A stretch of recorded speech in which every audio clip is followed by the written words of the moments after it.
Hi, we are here today with teacher Andrew, which is a journalism teacher in our school. And we're gonna talk about entrepreneurship and his business of photography. So my name is Amelia. And my name is Luciana. And my name is Andrew. Okay. So our first question for you is, what are the most important skills you think a leader should have when you're gonna start a business? You have to have hustle. You have to be willing to work when people are sleeping.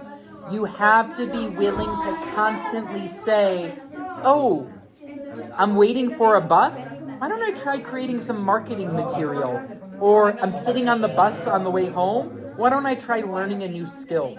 Utilizing your time. Discipline. To take advantage of your time. Okay, so teacher Andrew, what challenges did you face when you were starting your photography business? Well, I still face them.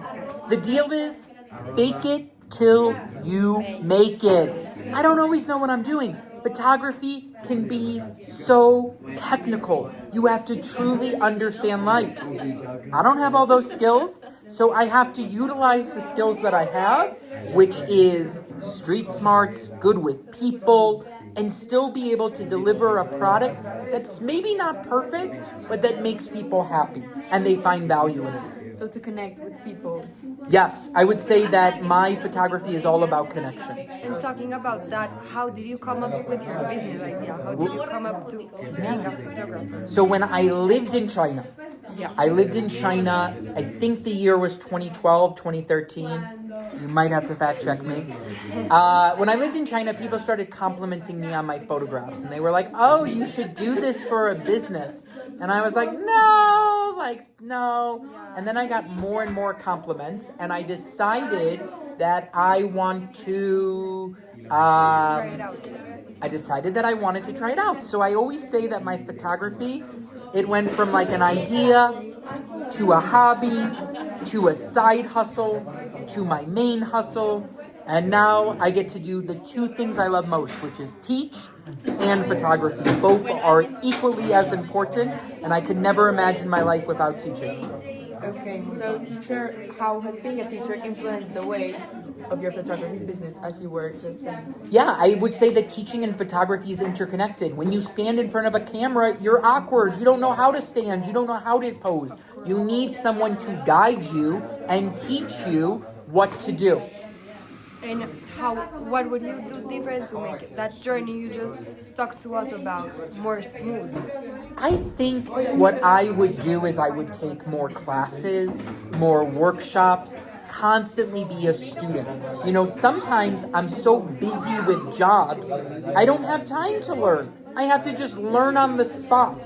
I would love to have time set aside where I say, for these 2 weeks, I'm just going to study photography. I'm going to listen to some of the greatest photographers, and I'm going to practice my skills.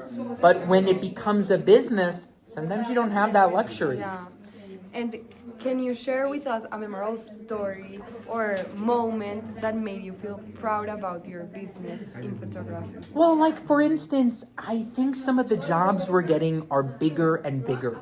I just photographed for a doggy perfume, and there was a stylist, a makeup artist, models, dog handlers, the photographer. I had an assistant.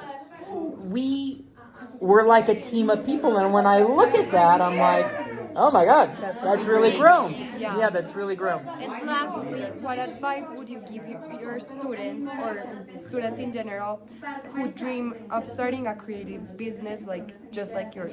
I would say my biggest thing is that, you know, we always joke and make fun of people on social media, or like, oh my God, I can't believe that person's trying to do A, B, C, or D, but be creative, be silly, use social media to market yourself. Who cares if you look not the way, yeah, exactly, who cares? Try it. People are gonna always hate. You might as well try to have people hate while you are going to the bank. Perfect. Okay, thank you, so teacher, much for sharing your entrepreneurship story. and for your time. Bye, guys. Thank you. Bye.